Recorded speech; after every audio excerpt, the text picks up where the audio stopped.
সবার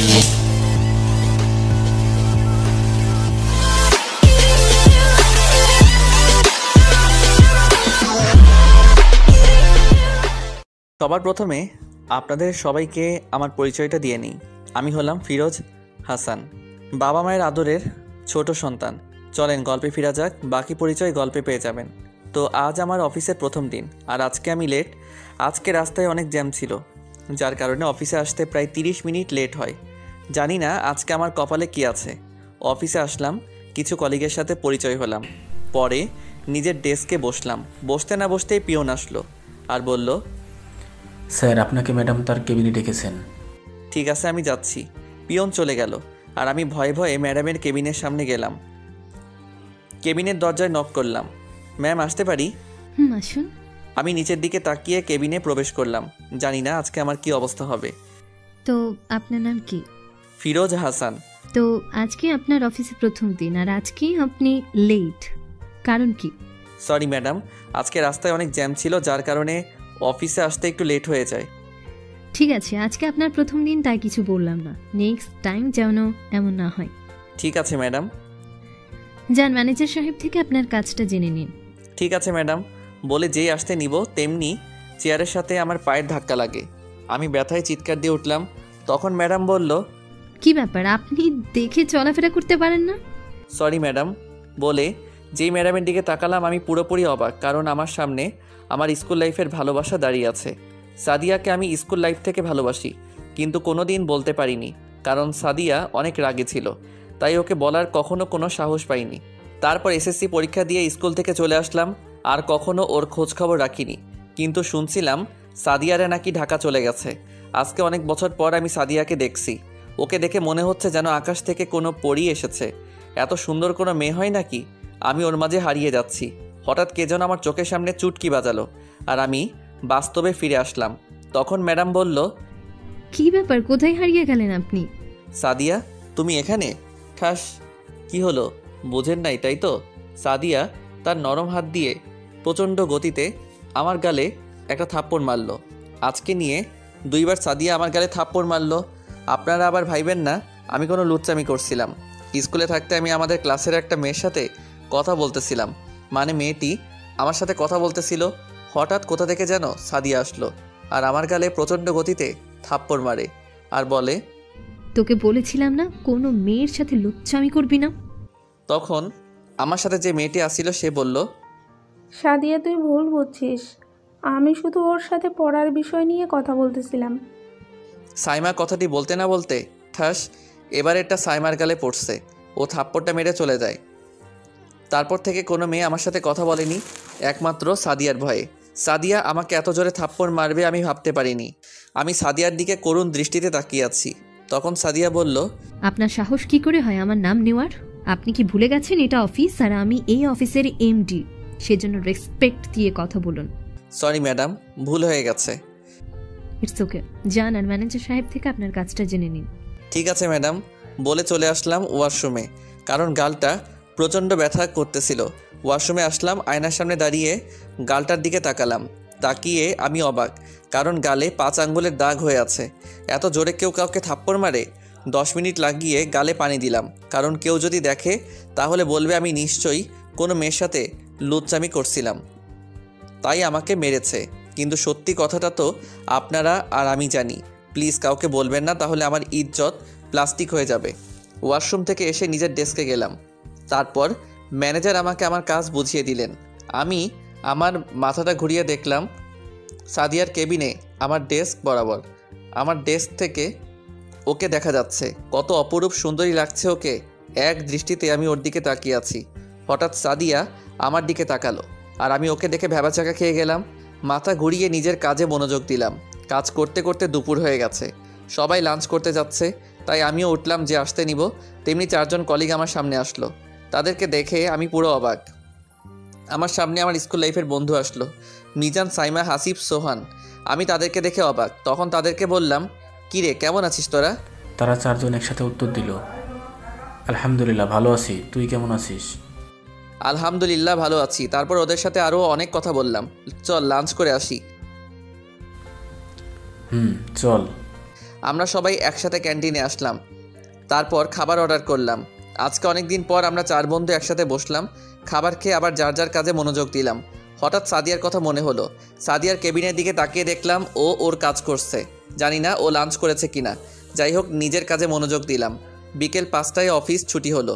আমরা 4 বন্ধু একসাথে অফিস থেকে বের হলাম। তখন আমি বললাম, সাইমা শোন, বল। সাদিয়ার সাথে কি তোর কোনো কথা হয় না? না, ওর সাথে প্রয়োজন অথবা অফিসের কোনো কাজ ছাড়া কথা হয় না। ও হঠাৎ ওর কথা জিজ্ঞেস করলি? না, এমনি ওদের সাথে কথা বলতেছিলাম, তখন দেখলাম সাদিয়া অফিস থেকে বের হয়ে একটা গাড়িতে উঠে চলে গেল। আমিও ওদের কাছ থেকে বিদায় নিয়ে বাসায় চলে আসলাম। বাসায় এসে কলিং বেল বাজালাম। কিছু সময় পর ভাবি এসে দরজা খুলে দিল। আমি ভাবির কপালে একটা চুমু দিয়ে ভিতরে আসলাম। তখন ভাবি জিজ্ঞেস করলো, আমার কিউট ভাই, আজকে তো অফিসের প্রথম দিন, কেমন কাটলো? ভালো কেটেছে, কারণ আমার ভালোবাসাকে অনেক দিন পর আমার কাছে পেয়েছি। কি ব্যাপার, তোমাকে এত খুশি লাগছে কেন? না, এমনি। নেহি, ডাল মে তো কুছ কালা হে, বলো কি হয়েছে? পরে বলবো, আগে বলো আম্মু কোথায়? আম্মু তার রুমে আছে, যাও। ঠিক, আম্মুর রুমে আসলাম, দেখলাম আম্মু ঘুমিয়ে আছে। তাই আর ডাক না দিয়ে আমি আমার রুমে চলে আসলাম। রুমে এসে ফ্রেশ হয়ে ঘুমিয়ে পড়লাম, কারণ আজকে অনেক কাজ করেছি। রাতে ভাবি এসে ডেকে গেল আর বলল নিচে খাবার টেবিলে আমার জন্য অপেক্ষা করছে। তাই আমি ফ্রেশ হয়ে নিচে আসলাম, তারপর গিয়ে খাবার টেবিলে বসলাম। বসতে না বসতেই ভাষণ শুরু। ভাষণটি কিছুটা এরকম ছিল, তো নবাবজাদা, আপনার তো আজকে অফিসের প্রথম দিন ছিল, কেমন কাটলো? আব্বুর মুখে এমন মধুর কথা শুনে আমার কলিজা কেঁপে উঠল। এক প্লেট সাহস নিয়ে আব্বুকে বললাম, আব্বু, আজকের দিনটা ভালো গেছে। তোমাকে দিয়ে আমার এমন আশা ছিল না। আমি আবার কি করলাম আব্বু? তুই নিজেদের কোম্পানি রেখে অন্যের কোম্পানিতে কেন জয়েন করলি? আমি আম্মুর দিকে তাকিয়ে ইশারায় বললাম যে আব্বুকে একটু ম্যানেজ করো। তখন আম্মু বলল, কি শুরু করলে তুমি? ওর যা খুশি তাই করুক, ও তো এখনো ছোট মানুষ। ঠিক আছে, তোমার মা ছেলে যা মনে করো তাই করো, আমি কিছু জানি না। তারপর খাবার খাওয়া শুরু করলাম। খাওয়া শেষ করে যেই রুমে আসতে যাব তখন ভাইয়া ডাক দিল। আমি ভাইয়ার কাছে গিয়ে বললাম, বলো। আজকে তোর অফিসের প্রথম দিন আসিল, কোনো সমস্যা হয়েছে? না, তেমন কিছুই হয়নি। আচ্ছা যা, তোর কোনো সমস্যা হলে আমাকে বলবি, ঠিক আছে? বলে নিজের রুমে চলে আসলাম। খাটের উপরে শুয়ে ফেসবুকে একটা গল্প পোস্ট করলাম। আজকে সারাদিনের কথা ভাবতেই অবাক লাগে, কারণ এত বছর পর আমার ভালোবাসার মানুষটাকে কাছে পেলাম, আবার তার হাতে থাপ্পড়ও খেলাম। হঠাৎ মনে একটা প্রশ্ন জাগলো, যদি ওর লাইফে কোনো বয়ফ্রেন্ড থাকে তাহলে আমি কি করব? আমি তো সাদিয়াকে আমার জীবন থেকে বেশি ভালোবাসি। উফ, আর নিতে পারতেছি না। পরেরটা পরে দেখা যাবে, এখন ঘুমাতে হবে, কারণ আজকে আমি লেট করে অফিসে গেছি। আমি চাই না কালকেও আমার লেট হোক অফিসে যেতে, তাই ঘুমিয়ে গেলাম সাদিয়াকে নিয়ে কল্পনা করতে করতে। সকালে ভাবি এসে আমাকে ডাকছে, ওই আমার কিউট ভাই, উঠে পড়, সকাল হয়ে গেছে। কি হলো, অফিসে যাবা না নাকি? ঠিক আছে, তুমি এইভাবে উঠবে না, প্রতিদিন তোমাকে যেভাবে তুলতে হয় সেইভাবে তুলতে হবে। সাদিয়া, আমি তোমাকে অনেক ভালোবাসি, প্লিজ আমাকে ছেড়ে আর যেও না। হঠাৎ আমি চিৎকার দিয়ে উঠলাম, কারণ কে জানি আমাকে পানি দিয়ে ভিজিয়ে আমার আরামের ঘুমটা হারাম করে দিয়েছে। সামনে তাকিয়ে দেখি ভাবি হাতে একটা মগ নিয়ে দাঁড়িয়ে আছে। তখন আমি ভাবিকে বললাম, ভাবি, আজকেও কি তুমি আমাকে ভিজিয়েছ? আমাকে ছাড়া এখানে কি অন্য কাউকে দেখতে পাচ্ছ? আচ্ছা, প্রতিদিন আমাকে কি এইভাবেই ঘুম থেকে তুলতে হবে? যেদিন তোমার বউ আসবে সেদিন সে তোমাকে ভালোভাবে ঘুম থেকে ডেকে তুলবে। আমি যেই কয়েকদিন আছি আমি একইভাবে তোমাকে ঘুম থেকে উঠাবো। দূর, ভালো লাগে না। উঠে ওয়াশরুমে গেলাম। যেই ওয়াশরুমে পা রাখলাম তখন পিছন থেকে ভাবি বলল, আচ্ছা, এই সাদিয়াকে আর তুমি চেনো নাকি? ভাবির মুখে সাদিয়ার নাম শুনে আমি যেন আকাশ থেকে মাটিতে পড়লাম। ওয়াশরুমে না গিয়ে ভাবির কাছে আসলাম। কি ভাবি, তুমি কি কিছু বলছো? না, সাদিয়া নাম তো আমি আমার জীবনেও শুনি নাই। তাই নাকি? সত্যি কথা না বললে তোমার ভাইয়ের কাছে বলে দিব। আচ্ছা ঠিক আছে, সত্যি কথা বলবো, আগে অফিস থেকে এসে নেই তারপর। ঠিক আছে, মনে থাকে যেন। আর তাড়াতাড়ি নিচে এসো, সবাই তোমার অপেক্ষা করছে। বলে ভাবি চলে গেল। আমিও দাঁড়িয়ে না থেকে সোজা ওয়াশরুমে চলে গেলাম ফ্রেশ হতে। অফিসের ড্রেস পরে নিচে আসলাম, সবার সাথে নাস্তা করে অফিসের জন্য বের হতে যাব। তখন বলল, কি ব্যাপার ফিরোজ, তুই তোর গাড়ি করে অফিসে যাস না কেন? আব্বু, আমি আর কিছুদিন পর থেকে গাড়ি ব্যবহার করব। এখন একটু স্বাভাবিকভাবে চলাফেরা করতে ভালো লাগে। তারপর সবার থেকে বিদায় নিয়ে অফিসে চলে আসলাম। আজকে বাঁচা গেল, কারণ আজকে একটু তাড়াতাড়ি অফিসে আসলাম। একটু পর দেখলাম আমার কলিগ প্লাস বন্ধু সোহান আসতেছে। তখন আমি বললাম, কিরে দোস্ত, কী অবস্থা তোর? ভালো, তোর? ভালো। ওদের 3 জনকে কল করে দেখ ওরা কোথায়। তারপর সোহান ওদের কল করলো। কিছু সময়ের মধ্যে ওরা সবাই এসে পড়লো। চল কফি খেয়ে আসি, এখনও সময় আছে। চল। তারপর আমরা সবাই কফি খেয়ে অফিসে আসলাম এবং যার যার ডেস্কে যেয়ে বসলাম। আজকে আমার পাখিটা এখনও পর্যন্ত আসেনি। আমি আমার কাজে মনোযোগ দিলাম। কিছু সময় পর দেখলাম সাদিয়া অফিসে আসলো আর এসে সোজা তার কেবিনে ঢুকে গেল। আজকে ওকে দেখে মনে হচ্ছে রাতে মনে হয় অনেক কান্না করছে। আমিও আর কোনো কথা না বলে নিজের কাজ করতে লাগলাম। এইভাবে কাজ করতে করতে দুপুর হয়ে গেল। আমরা 5 জন মিলে একসাথে ক্যান্টিন থেকে খাবার খেয়ে আসলাম। ও অফিসে এসে নিজের ডেস্কে বসলাম। সাদিয়ার কেবিনের দিকে তাকিয়ে দেখলাম ও নেই। ভাবলাম হয়তো লাঞ্চ করতে গেছে। বিকেল 5টায় অফিস ছুটি হলো। আজকে দুপুরের পর আর সাদিয়ার সাথে দেখা হয়নি। তারপর বন্ধুদের কাছ থেকে বিদায় নিয়ে বাসায় চলে আসলাম। বাসায় এসে কলিং বেল চাপ দিতে দরজা খুলে দিল। তাকিয়ে দেখি ভাবি এসে দরজা খুলে দিল। ভাবি আর আম্মুর সাথে কিছুক্ষণ কথা বলে রুমে এসে ফ্রেশ হয়ে ক্লান্ত লাগতেছিল, তাই ঘুমিয়ে গেলাম। রাতে ভাবি এসে খাবার খেতে ডেকে গেল। ফ্রেশ হয়ে নিচে আসলাম, দেখলাম সবাই আমার জন্য অপেক্ষা করছে, তাই তাড়াতাড়ি খাবার টেবিলে বসে পড়লাম। খাবার খেয়ে রুমে চলে যাচ্ছিলাম, তখন ভাবি ডাকলো। আমি ভাবির কাছে এসে বললাম, বলো কি হয়েছে? মানে? তুমি আমাকে কিসের জন্য ডাক দিছো সেটা বলো। সেটা তো বলবো, কিন্তু তোমার কাছে না, তোমার ভাইয়ের কাছে। এই বলে ভাবি চলে গেল আর বলল, তোমার ভাই ছাদে আছে, তাড়াতাড়ি আসো। কি আর করা, ছাদে আসলাম। গিয়ে দেখি ভাবি ভাইয়াকে বলতেছে, এই শোনো, তোমার ভাই প্রেমে পড়েছে। কি? ঠিক শুনছো, আমাদের নবাবজাদা প্রেমে পড়েছে। ঠিক আছে, কার সাথে প্রেম করছে? মেয়েটার নাম কি? মেয়েটার নাম হচ্ছে সাদিয়া। ও, তা তো আমি অনেক বছর আগে থেকে জানি, কিন্তু সাদিয়াকে পেল কোথায়? ওরা তো এখান থেকে চলে গিয়েছিল অনেক বছর আগে। এখন আপনাদের বলি যে ভাইয়া সাদিয়াকে চিনে কিভাবে। আমি যে দিন সাদিয়াকে প্রথম দেখেছিলাম ক্লাস 6-এ, সেদিন থেকে আমি সাদিয়াকে ভালোবেসে ফেলি। স্কুল থেকে বাসায় এসে ভাইয়াকে বলি সাদিয়ার কথা, কারণ আমি আমার ভাইয়ের কাছে সব কথা শেয়ার করি। ভাইয়ার আর আমার সম্পর্ক ছিল বন্ধুর মতো। আমাদের পরিবারের সবাই চিনে সাদিয়াকে, কারণ সাদিয়া আমাদের বাসায় অনেকবার এসেছিল। তাই আমি ছাদে আসলাম। ভাইয়া আমাকে দেখে আমার কাছে এসে জিজ্ঞেস করলো আমি সাদিয়াকে কোথায় দেখেছি। আমি বললাম, আচ্ছা বলো তো, আমি যে কোম্পানিতে চাকরি করি সেই কোম্পানির নাম কি? তুমি সাদিয়া ইন্ডাস্ট্রিতে চাকরি করছো, তাতে কি হয়েছে? এই কোম্পানি সাদিয়ার আব্বুর। এখন সাদিয়া ওই কোম্পানির এমডি। ও, তাহলে তুই ওর সাথে কথা বলেছিলি? বলেছিলাম। কথা না বলে গুনিটা আমাকে থাপ্পড় মারছে। হা হা, ও আগের মতো এখনও তেমনি রাগী।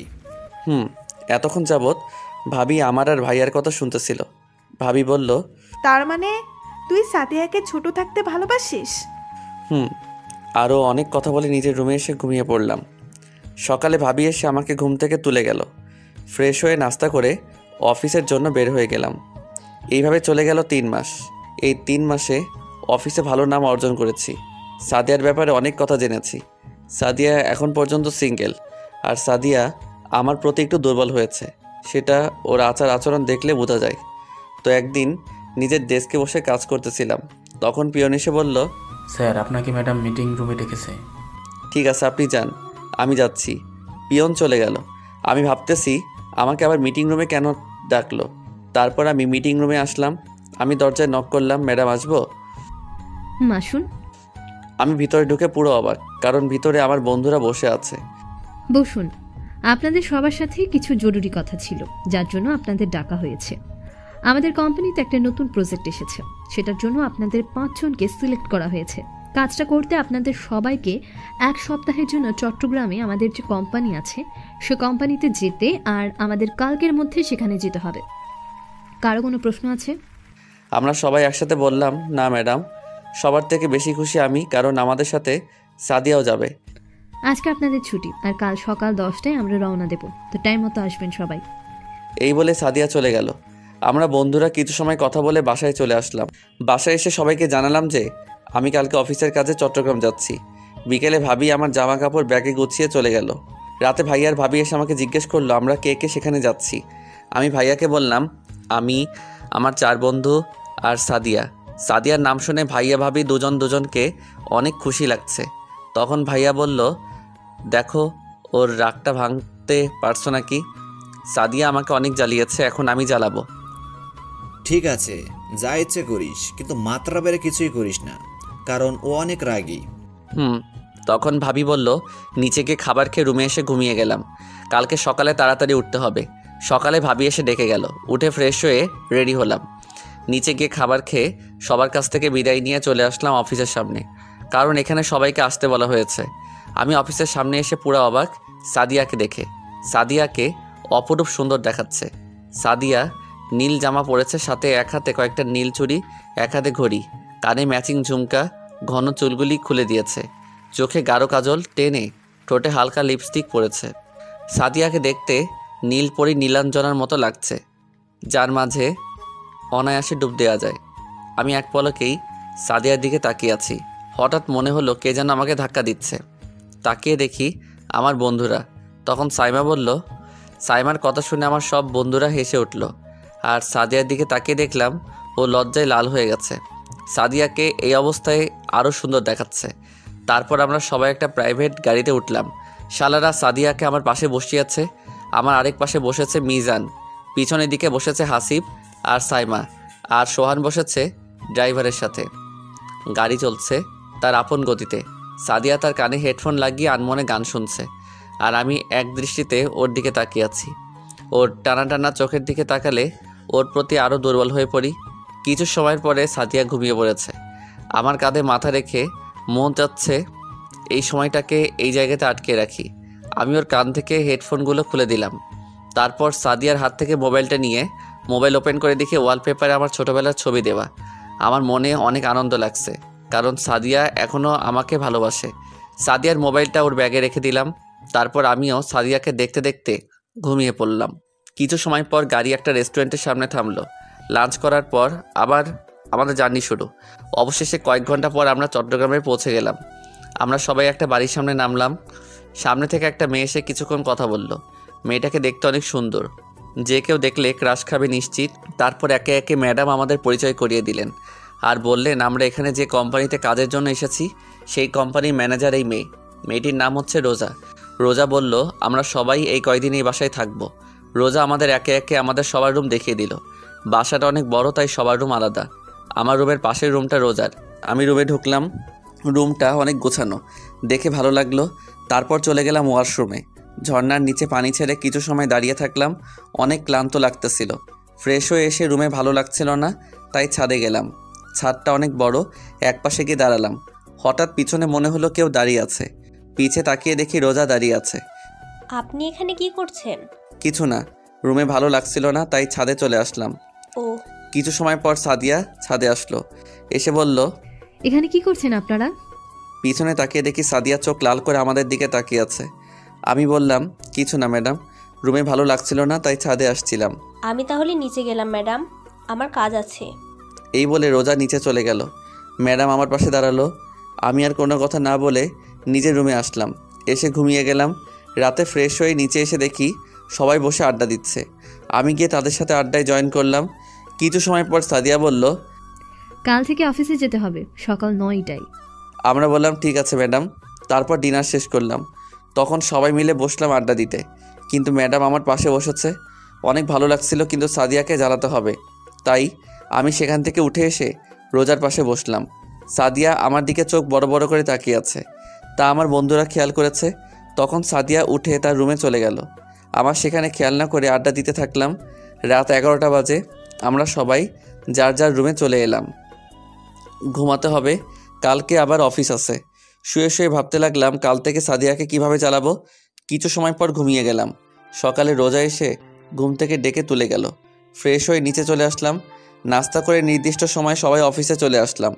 আমাদের যেই কাজের জন্য এখানে আসা সেই কাজ শুরু করে দিলাম। এইভাবে আরও 5টা দিন চলে গেল। আজকে আমরা যেই প্রজেক্ট নিয়ে কাজ করছিলাম তা শেষ হলো। সবাই আজকে অনেক খুশি। তারপর সবাই বাসায় আসলাম। এই কয়দিনে রোজা অনেকটা চেঞ্জ হয়ে গেছে, কারণ সে আপনি থেকে এখন তুমি বলা শুরু করেছে, আর আমাকেও তুমি করে বলতে বলেছে। এই কয়দিন সাদিয়াকে অনেক ইগনোর করেছি। ও অনেকবার কথা বলতে এসেছিল, কিন্তু আমি কোনো কথা বলিনি। ছাদে এসে দাঁড়িয়ে আছি। পেছন থেকে, কি করছো এখানে? তেমন কিছু না। ও আচ্ছা, তোমাকে একটা কথা বলার ছিল। বলো। কিভাবে যে বলি। সমস্যা নেই, তা বলার বলে ফেলো। না কিছু না, এমনি আর কি। আমি আর কিছু বললাম না। কিছু সময় পর সাইমা এসে ডেকে গেল ডিনার করার জন্য। আমি আর রোজা একসাথে নিচে আসলাম। খাবার টেবিলে গিয়ে বসলাম। সাদিয়া বলল, আমরা তোমাদের সবাইকে একটা গুড নিউজ দিতে চাই। সবাই আগ্রহ নিয়ে সাদিয়াকে জিজ্ঞেস করলাম কি। আমাদের প্রজেক্টটা ভালোভাবে শেষ হওয়ার কারণে আমরা আরও 5 দিন এখানে থেকে এনজয় করব, আর কালকে আমরা যাচ্ছি কক্সবাজার। সবাই অনেক খুশি হলো। তারপর খাবার খেয়ে সবাই আড্ডা দিতে বসছে। আমি ওদেরকে বললাম আমার ভালো লাগছে না, তাই আমি রুমে চলে আসলাম। আজকে অনেক ক্লান্ত লাগতেছিল, তাই ঘুমিয়ে পড়লাম। সকালে ঘুম থেকে উঠে ফ্রেশ হয়ে নিচে আসলাম। নাস্তা করে কিছু সময় পর সবাই রওনা দিলাম কক্সবাজারের উদ্দেশ্যে। কিছু সময়ের মধ্যে আমরা কক্সবাজার সমুদ্র সৈকতে পৌঁছে গেলাম। সেখানকার একটা হোটেলে আমাদের রুম বুক করা হলো। রুমে আসলাম, ফ্রেশ হয়ে সবাই চলে আসলাম লাঞ্চ করতে।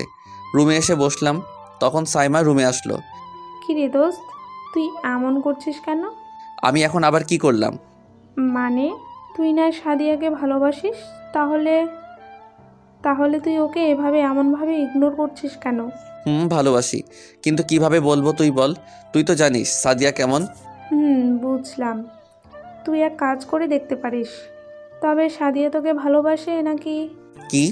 সাইমা আমাকে যা বলল তা আপনাদের কিছু সময়ের পর জানানো হবে। সাইমা চলে গেল। আমিও আর কিছু না ভেবে বাইরে চলে আসলাম। বিকেলে সবাই একসাথে বের হলাম। ঘোরাতে যাওয়ার কথা ছিল, তাই সবাই সাগরের পাড়ে আসলাম। সবাই একসাথে হাঁটছি। আমি সাদিয়াকে বললাম, সাদিয়া তোমার সাথে একটু কথা ছিল। বলো কি কথা? এমন সময় সাদিয়ার মোবাইলে কল আসলো, আর সাদিয়া কল ধরে যা বলল তা শুনে আমরা সবাই অবাক। জান বলো, কেমন আছো তুমি? সাদিয়া মোবাইলে কথা বলতে বলতে সাইডে চলে গেল। আমার চোখটা পানিতে ভরে গেল। হঠাৎ রোজা বলল, ফিরোজ চলো আমরা এই পাশে যাই। রোজা কথাটা বলতে না বলতেই সাদিয়া আমার দিকে এমনভাবে তাকালো যেন আমি কোনো বড় অপরাধ করে ফেলেছি। আমি বললাম ঠিক আছে চলো। এখন সবাই আমার দিকে তাকিয়ে আছে। আমি আর কোনো কথা না বলে রোজাকে নিয়ে অপর দিকে চলে আসলাম, কিন্তু ভালো লাগছিল না। তাহলে কি সাদিয়ার জীবনে কি অন্য কেউ আছে? চলো ওই জায়গাটায় গিয়ে বসি। ঠিক আছে চলো। আমি আইসক্রিম খাবো, তুমি খাবে? না, তোমার জন্য আমি আইসক্রিম নিয়ে আসি। আইসক্রিম এনে রোজার হাতে দিলাম। রোজা আমাকে একটা হেল্প করতে পারবে? বলো কি হেল্প? বলো, তোমার জন্য সব করতে পারবো। রোজা আমার সাথে ভালোবাসার অভিনয় করতে পারবে প্লিজ? মানে কি বলতে চাচ্ছ তুমি? আমি সাদিয়াকে ভালোবাসি। আমি জানি না ও আমাকে ভালোবাসে নাকি, তাই সবার সামনে আমার একটু অভিনয় করব যেন আমার প্রেমিক প্রেমিকা। ঠিক আছে, আমি রাজি। তখন আমার বন্ধুরা, হঠাৎ খেয়াল করলাম রোজার হাসি মুখটা ফ্যাকাশে হয়ে গেল, বুঝলাম না কেন। তখন আমার বন্ধুরা আসলো। তারপর সবাই বসে বসে সূর্য অস্ত যাচ্ছে তা দেখলাম। সবাই খুশি ছিল, কিন্তু একজন খুশি ছিল না, সে হলো আমি। কিছু সময় পর সবাই মিলে একটা রেস্টুরেন্টে ঢুকলাম। সেখানে সবাই অনেক এনজয় করলাম। ডিনার করে রুমে চলে আসলাম। ওয়াশরুমে এসে পানি ছেড়ে ঝর্ণার নিচে বসে পড়লাম। অনেক কান্না আসতেছে। ফ্রেশ হয়ে খাটে বসে মোবাইলে সাদিয়ার ছবি দেখতে লাগলাম। কত মায়াবী লাগছে সাদিয়াকে। সারাটা রাত না ঘুমিয়ে কাটিয়ে দিলাম। এইভাবে আরও একটি দিন চলে গেল। এখন সবাই ভাবছে রোজার সাথে আমার কিছু চলছে, কিন্তু সত্যটা কি তা শুধু আমি আর রোজা জানি।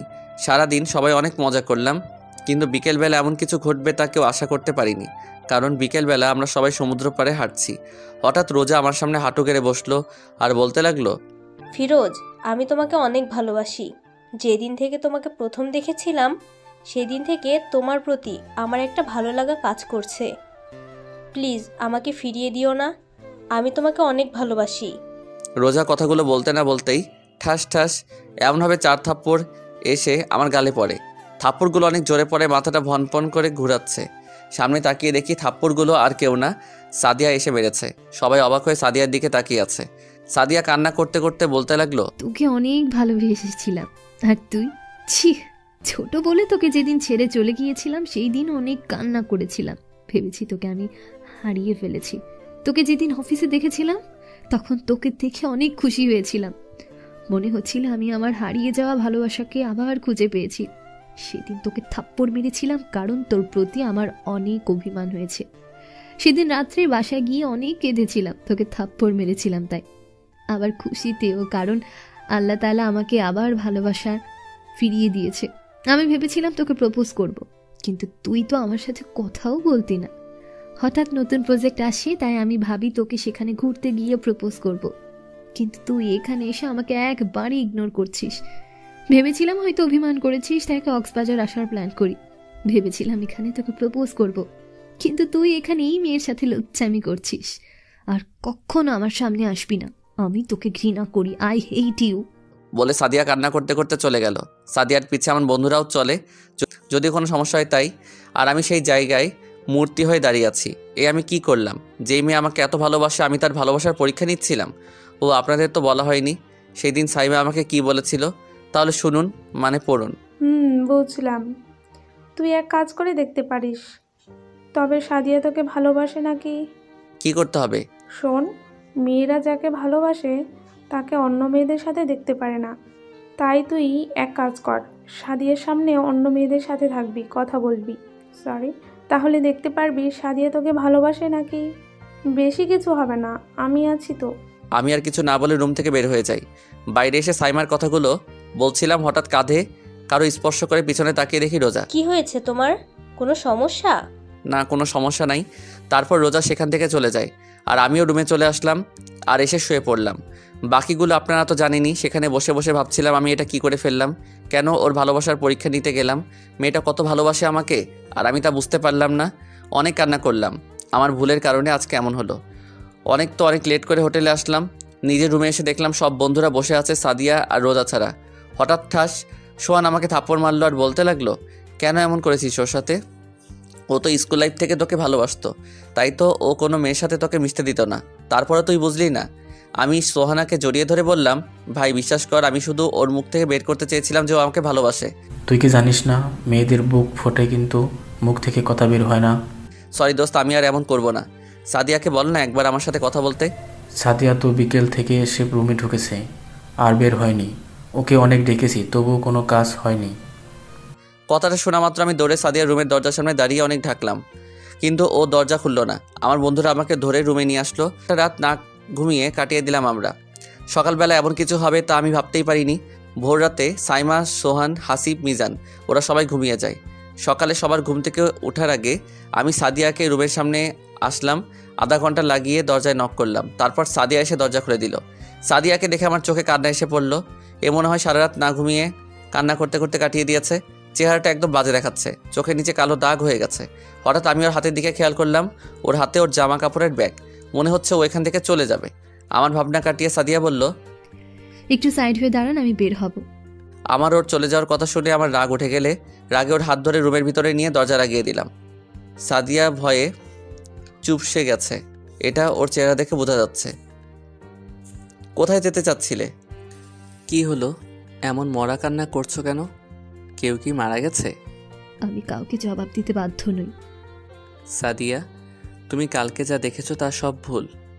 আমি তোমাকে অনেক ভালোবাসি। প্লিজ আমাকে বোঝানোর একটু সময় দাও। প্লিজ আপনি এখান থেকে চলে যান। সাদিয়া প্লিজ একটু সময় দাও আমাকে বোঝানোর, প্লিজ একটু সময়। আপনি যদি এই মুহূর্তে এখান থেকে চলে না যান তাহলে আমার মরা মুখ দেখবেন। ঠিক আছে চলে যাচ্ছি, কিন্তু একটা কথা বলতে চাই, তুমি অনেক বড় ভুল করছো। কান্না করতে করতে চলে আসলাম। রুমের দরজা খুলে দেখি বন্ধুরা দাঁড়িয়ে আছে। আমি ওদেরকে কিছু না বলে নিজের রুমে চলে এলাম। সব জামা কাপড় গুছিয়ে বাইরে চলে আসলাম। কি হয়েছে? তুই তোর জিনিসপত্র গুছিয়ে নিলি কেন? সব দোষ আমার জন্যই হয়েছে সব। চল, সব এখন আমিই ঠিক করে দিব। দেখ দোস্ত, তুই চলে যাস না, সব কিছু ঠিক হয়ে যাবে। না রে দোস্ত, বাসায় একটু সমস্যা হয়েছে তাই চলে যাচ্ছি। ভুলে যাস না আমরা তোর বন্ধু, আমাদের কাছে তুই মিথ্যা কথা বলছিস। সব হারামিগুলা এসে আমাকে জড়িয়ে ধরলো। দোস্ত এখন আমার যেতে হবে, প্লিজ আমাকে যেতে দে। অনেক বোঝানোর পর ওরা আমাকে ছাড়লো। দেখলাম সাইডে রোজা দাঁড়িয়ে আছে। রোজা, তুমি আমার জন্য যা করেছো তার জন্য অনেক ধন্যবাদ তোমাকে। আল্লাহ হাফেজ, আর দেখা নাও হতে পারে। চলে আসলাম সেখান থেকে। বুকটা অনেক ব্যথা করছে। অনেক কষ্টে বাসে উঠলাম। অঝরে চোখের পানি পড়ছে, যেন কান্নার বাঁধ ভেঙে গেছে। অপরদিকে সাদিয়াও কারো কোনো কথা না শুনে বের হয়ে গেল। অনেক কষ্টে বাসায় আসলাম। বাসার কলিং বেল চাপতেই ভাবি এসে দরজা খুলে দিল। আমাকে দেখে জড়িয়ে ধরল। বাসার ভিতরে ঢুকলাম। কেমন আছো ভাবি? তোকে ছাড়া কিভাবে ভালো থাকি? তোকে ছাড়া পুরো বাসা খালি লাগছিল। এখন তুই এসে পড়েছিস, এখন সবাই ভালো থাকবে। কি হয়েছে ফিরোজ, তোর অবস্থা এমন কেন? মনে হয় রাতে ঘুমাস না, কান্না করিস। আরে না, কি বলো, তোমাদের থেকে অনেক দিন দূরে ছিলাম, আবার জার্নি করে এসেছি, তাই এমন দেখাচ্ছে। ফিরোজ, আমি তোকে সত্যি কথা বলতে বলেছি। আরে কিছু না, তুমি বলো আম্মু কোথায়? আম্মু তার রুমে হয়তো ঘুমাচ্ছে। ঠিক আছে ভাবি। আমি আমার রুমে গেলাম, রুমে চলে এলাম। ভিতরটা কেমন জানি লাগছে। ওয়াশরুমে চলে আসলাম, ঝর্ণায় পানি ছেড়ে ইচ্ছে মতো কাঁদতে লাগলাম। মন যাচ্ছে চিৎকার করে বলতে, কেন হলো আমার সাথে এমন। ঘন্টাখানেক পরে রুমে এলাম, অনেক ক্লান্ত লাগছে, তাই ঘুমিয়ে গেলাম। রাতে ভাবি খেতে ডেকেছিল কিন্তু ভালো লাগছিল না, তাই যাইনি, আবার ঘুমিয়ে গেলাম। হঠাৎ অনেক ক্ষুধা লাগছে, কারণ গতকাল থেকে কিছুই খাইনি। ঘড়ির দিকে তাকিয়ে দেখলাম ভোর 4টা বাজে। ভাবি রুমের সামনে গিয়ে 2-1বার বাগ দিতেই ভাবি দরজা খুলে দিয়ে বলল, আমি জানতাম তোমার খিদে লাগবে, তাই তোমার খাবার ফ্রিজে রেখে আসছিলাম, চলো এখন। থ্যাংক ইউ ভাবি। তারপর ভাবি আমাকে খাবার গরম করে দিল। ভাবি আমার ভালো লাগছে না, প্লিজ আমাকে খাইয়ে দিবে? ঠিক আছে। ভাবি আমাকে খাইয়ে দিতে লাগলো। হঠাৎ ভাবি আমাকে জিজ্ঞেস করলো, তুই কি আমাকে একটা কথা বলতে পারবি? কি কথা? সেখানে কি হয়েছিল আমি সব জানতে চাই। ভাবি আমি এসব নিয়ে এখন তোমার সাথে কথা বলতে পারবো না, প্লিজ, জোর করো না প্লিজ, বলে সেখান থেকে চলে আসলাম রুমে। এভাবে আরও 2 দিন চলে গেল, কারোর সাথে কোনো প্রকার কথা বলিনি। ভাবি খাবারের জন্য ডাকলে খেতাম না। রাতে ছাদে বসেছিলাম, হঠাৎ ভাইয়া আর ভাবি আসলো। ভাইয়া আমাকে জিজ্ঞাসা করলো সেখানে কি হয়েছিল। ভাইয়াকে সব কিছু খুলে বললাম। ঠাস, ভাইয়া আমাকে একটা থাপ্পড় মারলো। বলেছিলাম না বেশি কিছু না করতে, তারপরও কেন করলি? যা হবার তা হয়ে গেছে, এখন সামনে কি করবি সেটার চিন্তা কর। কাল থেকে প্রতিদিন অফিসে যাবি, আমি আব্বুকে বলে দেবো, ঠিক আছে? ঠিক আছে। তা এখন অনেক রাত হয়ে গেছে, রুমে যা। ঠিক আছে বলে রুমে চলে আসলাম। এভাবে চলে গেল 1টা বছর। নিজের কেবিনে বসে কাজ করছি, এমন সময় ভাইয়া আসলো আর বলল, ফিরোজ, আমাকে একটা হেল্প করে দিতে পারবি প্লিজ? বলো কি হেল্প? তোর রুহিকে একটু শপিং করতে নিয়ে যাবি প্লিজ ভাই, না করিস না। আমার জরুরি একটা মিটিং আছে, প্লিজ যা না। না আমি পারবো না। প্লিজ মানা করিস না। ঠিক আছে যাব, কিন্তু টাকা তুমি দিবে। ঠিক আছে। বলে ভাইয়া তার মানিব্যাগ থেকে একটা কার্ড দিল। আমি সোজা বাসায় চলে আসলাম। বাসায় কয়েকবার কলিং বেল বাজাতে ভাবি এসে দরজা খুলে দিল। তোমার ভাই আমাকে কল করে বলে দিয়েছে তাড়াতাড়ি ফ্রেশ হয়ে এসো। ঠিক আছে বলে নিজের রুমে চলে এলাম। ফ্রেশ হয়ে বাইরে আসলাম। ভাবি আমার কলিজাটা কোথায়? নিচে ওর দাদুর কাছে। আমরা গাড়ি নিয়ে বেরিয়ে পড়লাম। কিছু সময়ের মধ্যে ভাবির কেনাকাটা হয়ে গেল। ভাবি মিহিকে কোলে নিয়ে হাঁটছে আর আমি শপিং ব্যাগ নিয়ে। হঠাৎ সামনে একটা মেয়ে সামনে আসলো, আর এসেই ঠাস, মেয়েটাকে দেখে আমি পুরো অবাক, কারণ মেয়েটা ছিল সাইমা। ওই কুত্তা, কোথায় ছিলি তুই এই কয়দিন? আর আমার কল মেসেজের রিপ্লাই দিস না কেন? আমি কোনো কথা না বলে ওকে জড়িয়ে ধরলাম আর বললাম, রাগিস কেন, আগে বল তুই কেমন আছিস? আগে তুই আমার কথার জবাব দে, আমাকে ছাড়িয়ে। এমনি আর কি। তুই আমার উপর রেগে আছিস তাই না? আরে না, তোর উপর রেগে থাকবো কেন? তুই আমার কিউট একটা কুত্তি। এখন বল তুই কেমন আছিস, আর বাকিগুলোর কি অবস্থা? ভালো আছি। আর বাকিগুলো ভালো আছে? সাদিয়ার সাথে কি তোর কোনো কথা হয় নাই? হয়েছিল, কথা বলতে গেল থাপ্পড় ফ্রি পাইতাম। সরি দোস্ত, আমার জন্য তোদের এমন হয়েছে। বাদ দে তো। তোর সাথে মেয়েটাকে? আমার আপুর মতো ভাবি। ভাবির সাথে সাইমার পরিচয় করিয়ে দিলাম। চল কফি খেয়ে আসি, তোকে একটা গুড নিউজ দেব। আমরা সবাই কফি খেতে আসলাম। হঠাৎ সাইমা বলল, আগামী সপ্তাহে তোর বিয়ে, আর তুই আজকে আমাকে বলছিস? সাইমা আমার কথা শুনে রেগে গিয়ে বলল, আর একবার বললে তোর সব দাঁত আমি ফেলে দিব। তোকে কতবার কল করেছি, একটা কলও ধরিসনি। আর এখন বলে আমাকে আগে বলিসনি কেন? আচ্ছা সরি, এখন বল তোর মতো পেতনি কার গায়ে ঘিয়ে চাপলো? দেখ, আমাকে রাগাস না, ছেলে তোর থেকে অনেক বেশি হ্যান্ডসাম। তাই নাকি? তাহলে তো ভালোই। শোন, তুই কিন্তু বিয়ের কিছুদিন আগে চলে আসবি, না হলে তোর অবস্থা খারাপ করে ফেলবো। আচ্ছা ঠিক আছে, আসবো। সাইমার সাথে আরও কিছু সময় কথা বলে বাসায় চলে আসলাম। ফ্রেশ হয়ে লাঞ্চ করে ঘুমিয়ে পড়লাম। এইভাবে যেতে লাগলো দিন। এর মধ্যে সাইমা আমাকে অনেক কল করেছে কালকে ওর বিয়ে, আর আমি এখনও পর্যন্ত আসিনি। সারাদিন পর বিকালে রেডি হয়ে বেরিয়ে পড়লাম সাইমার বাসার উদ্দেশ্যে। কিছু সময়ের মধ্যে এসেও পড়লাম। আমার বন্ধুরা আমাকে এসে জড়িয়ে ধরলো, কারণ আজকে অনেক দিন পর আবার আমাদের দেখা হয়েছে। সাইমার বাবা মায়ের সাথে কৌশল বিনিময় করলাম। আঙ্কেলের কাছ থেকে জিজ্ঞেস করলাম সাইমা কোথায়। আমি আর আমার বন্ধুরা মিলে সাইমার কাছে গেলাম। সাইমা অনেক সময় লাগিয়ে ঝাড়ি দিল। অনেক কষ্টকে শান্ত করলাম। তারপর আমরা সবাই মিলে অনেক সময় মজা করলাম। কিছু মেয়ে এসে সাইমাকে স্টেজে নিয়ে গেলে হলুদ দিত, আর আমরা 4 বন্ধু মিলে আড্ডা দিচ্ছি। হঠাৎ আমার চোখ এক জায়গায় আটকে গেল। সাদিয়া একটা ছেলের হাত ধরে কথা বলছে। এটা দেখে আমার অনেক রাগ উঠে গেল। আমি আর কিছু বললাম না। এইভাবে আজকের দিনটা চলে গেল। রাত 10টায় ছাদে গেলাম, গিয়ে দেখি একটা মেয়ে ছাদের এক কোণে বসে কান্না করছে। মেয়েটার সামনে গিয়ে দেখি এটা সাদিয়া। কি হয়েছে তোমার, কান্না করছো কেন? আমার কথা শুনে সাদিয়া কেঁপে উঠল। সাদিয়া কিছু না বলে আমার পাশ কাটিয়ে চলে যেতে লাগলো। আমি সাদিয়ার হাত ধরে ফেললাম। তোমার সাথে আমার কিছু কথা আছে। আপনার কথা শোনার মতো আমার কাছে সময় নেই। সাদিয়াকে একটা হ্যাচকা টান দিয়ে আমার সামনে আনলাম। আমি বললাম না আমার তোমার সাথে জরুরি কথা আছে? আপনার মতো বাজে ছেলের কথা শোনার মতো আমার কাছে সময় নেই। ঠাস! আজকে অনেক দিন পরে তৃপ্তি পেলাম সাদিয়াকে থাপ্পড় মেরে। এখন চুপচাপ আমার কথা শুনবি। তার আগে যেন তোর মুখ থেকে কোনো শব্দ যেন না আসে। আমি বলতে লাগলাম, আমি যেই দিন থেকে তোমাকে প্রথম দেখেছিলাম সেই দিন থেকে তোমাকে ভালোবাসি। তোমাকে অনেকবার বলতে চেয়েছি, কিন্তু তোমার এই রাগের ভয়ে আর বলতে পারিনি। আমি আমাদের অফিসে না গিয়ে তোমার অফিসে কেন জয়েন করেছি জানো? শুধু তোমার জন্য। অফিসের প্রথম দিন তুমি আমাকে থাপ্পড় মেরেছ, সেটা নিয়ে আমার কোনো আপত্তি নেই, কিন্তু তুমি আমাকে আপনি করে কথা বলছো, সেই দিন অনেক কষ্ট হয়েছিল। অনেক দিন তোমাকে আমি আমার মনের কথা বলতে চেয়েছি, কিন্তু কোনো দিন সে সাহস হয়নি। যেই দিন ভেবেছি আজকে তোমাকে আমার মনের কথা বলবো, সেই দিন তুমি ফোনে কার সাথে যেন কথা বললে, আর আমার কথাটা পর্যন্ত শোনোনি। তাই আমি রোজা সাইমা একটা প্ল্যান করি যে তুমি আমাকে ভালোবাসো নাকি। না, তুমি সেদিন আমার কোনো কথা শুনলে না। তুমি তোমার কথাতেই আটকে ছিলে, আর আমাকে তোমার সামনে থেকে চলে যেতে বললে। এই একটা বছর অনেক কষ্টে কাটিয়েছি। অনেকবার তোমার সাথে কথা বলতে এসেছিলাম, কিন্তু প্রতিবারই তুমি আমাকে অপমান করে তাড়িয়ে দিয়েছ। আর না, আমি এতটা বেহায়া হয়ে যাইনি। এখনও তোমার অপমান সহ্য করব। ভালো থেকো, আর কোনোদিন তোমার সামনে আসবো না বলে চলে আসলাম। সাদিয়া বসে কান্না করতে লাগলো। আমি রুমে এসে ঘুমিয়ে পড়লাম। সকালে ফ্রেশ হয়ে নাস্তা করে ছাদে বসে বন্ধুদের সাথে আড্ডা দিচ্ছিলাম। এমন সময় সাইমার সাথে 4 জন মেয়ে আসলো। সাইমা আমাদের তাদের সাথে পরিচয় করিয়ে দিল। সাইমা চলে গেল। আমরা সবাই মিলে আড্ডা দিচ্ছিলাম। হঠাৎ ছাদের বিপরীত পাশে তাকিয়ে দেখলাম সাদিয়া আমাদের দিকে রাগী দৃষ্টিতে তাকিয়ে আছে। আমি ওকে দেখেও না দেখার ভান করে আড্ডা দিতে লাগলাম। অনেক সময় আড্ডা দেওয়ার পরে রুমে চলে আসলাম। রুমে এসে ফ্রেশ হয়ে বাইরে বের হয়ে আসলাম। এর মধ্যে শুনি বর চলে এসেছে। আমি আর আমার বন্ধুরা মিলে একটা প্ল্যান করলাম বরকে একটু ভয় দেখানোর। আমরা 4 জন মিলে বরের সামনে গেলাম।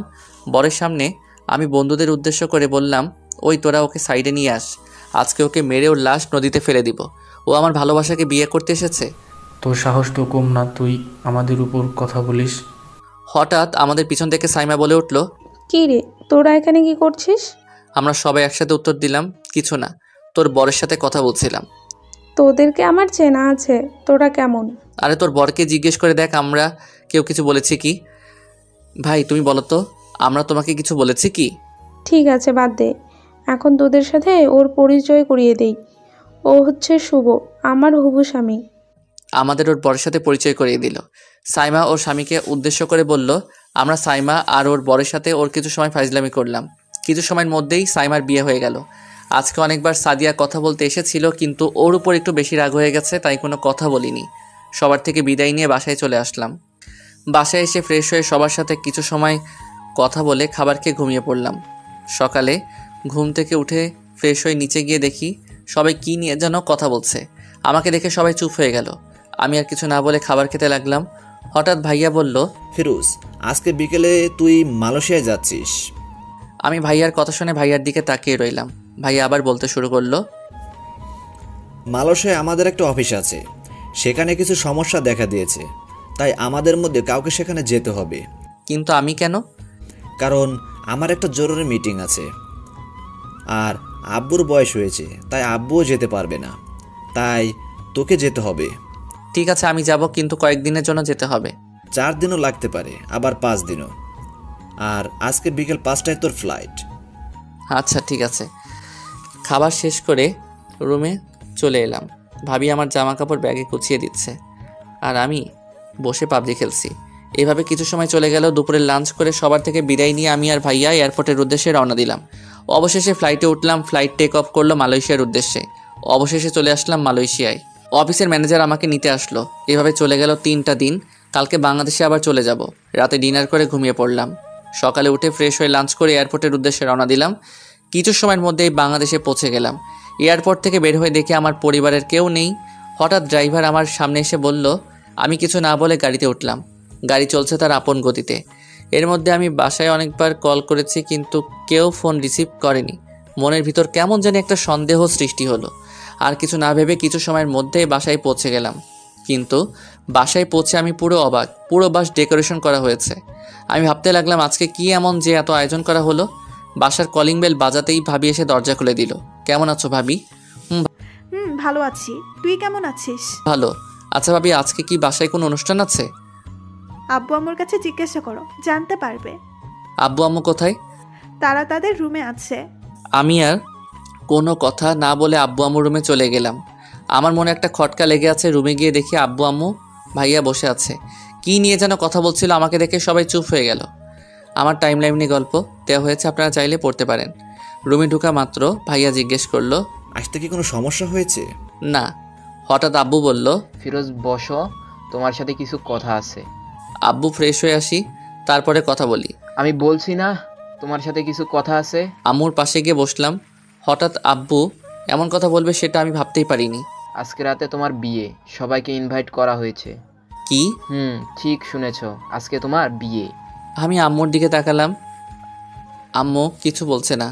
আমি ভাইয়ার দিকে তাকালাম, দেখি ভাইয়াও কিছু বলছে না। ভাইয়া তো জানতো যে আমি একজনকে ভালোবাসি, এখন আবার আরেকজনকে কিভাবে বিয়ে করব।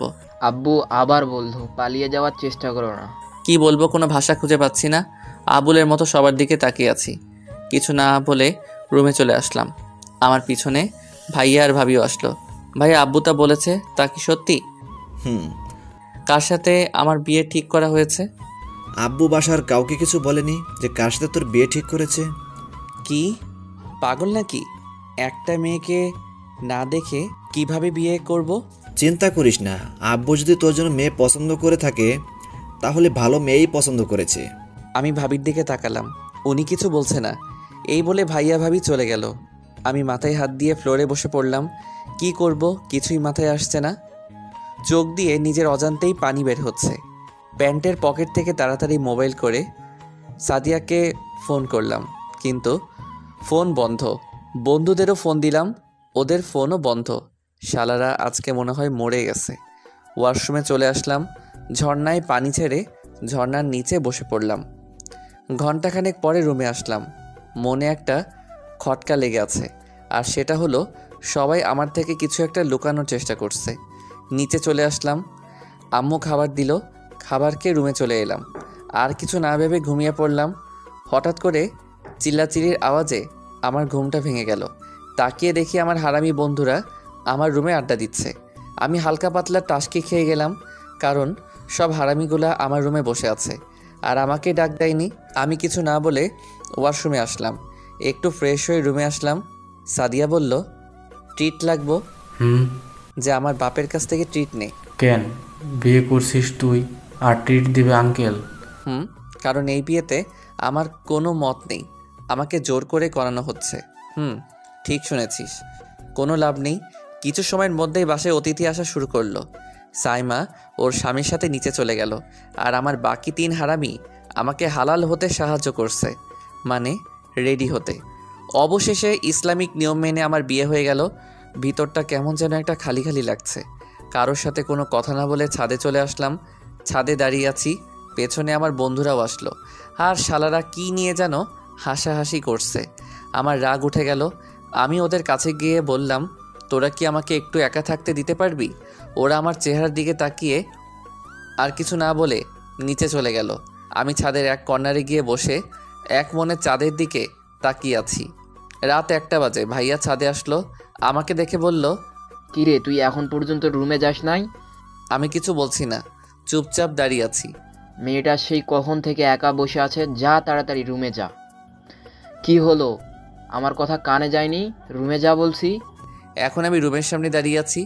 এক বালতি বেদনা নিয়ে রুমে প্রবেশ করলাম। রুমে ঢুকতেই দেখি একটা মেয়ে খাটের মাঝ বরাবর লাল শাড়ি পরে ইয়া বড় একটা ঘোমটা দিয়ে বসে আছে। আমাকে দেখেই খাট থেকে নেমে গুটিসুটি পায়ে আমার সামনে আসলো, আর এসে আমাকে সালাম করতে নিল। আমি 2 হাত পিছনে চলে গিয়ে বলতে লাগলাম, এই, আপনি এগুলো কি করছেন? কেন, কি করলাম? স্বামীর পা ধরে সালাম করেছি। আওয়াজটা কেমন যেন চিনা চিনা লাগছে। খবরদার ভুলেও আমাকে টাচ করবেন না।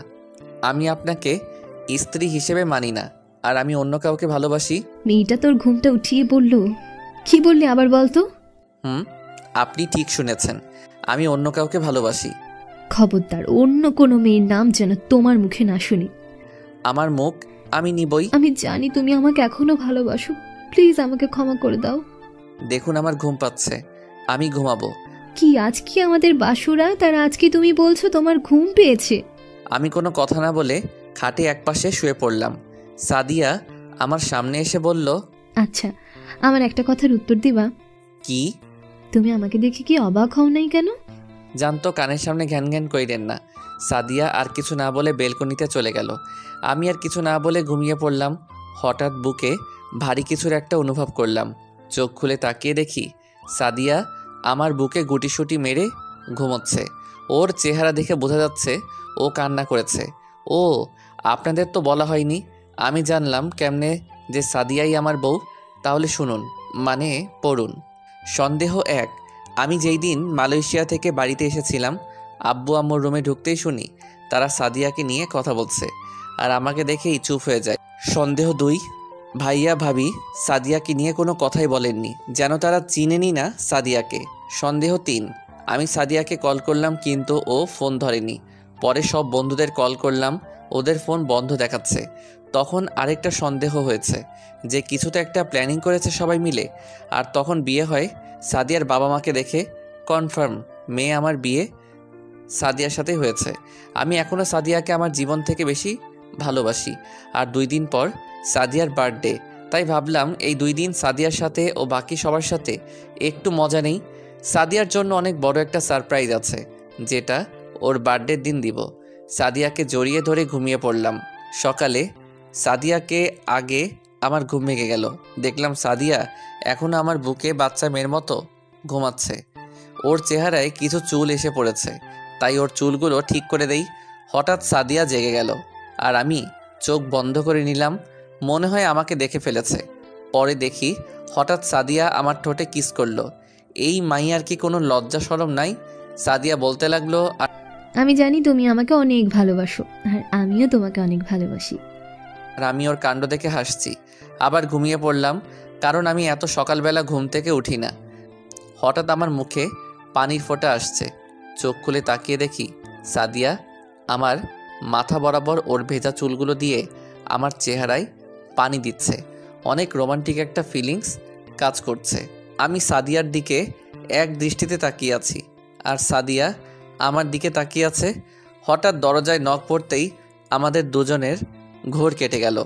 আমি কিছু না বলে সাদিয়াকে সরিয়ে ওয়াশরুমে চলে গেলাম, আর সাদিয়া গিয়ে দরজা খুলে দিল। আমি ফ্রেশ হয়ে ওয়াশরুম থেকে বের হয়ে দেখি সাদিয়া খাটে বসে আছে। আমি কিছু না বলে নিচে চলে আসলাম। সাদিয়া কিছু বলতে চেয়েছিল, কিন্তু আমি না শুনে বের হয়ে গেলাম। নিচে এসে দেখি সবাই খাবার টেবিলে বসে আছে। আমি গিয়ে খাবার টেবিলে বসে পড়লাম। বসতেই আব্বু বলল, বৌমা কই? ওকে সাথে করে নিয়ে আসলি না কেন?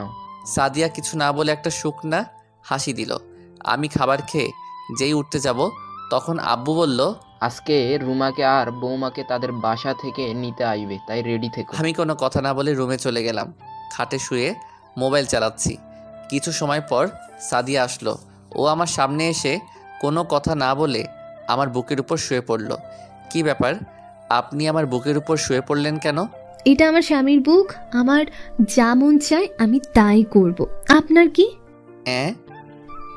নয়, হ্যাঁ। এটা আমার বুক। আর কিছু বলতে পারলাম না।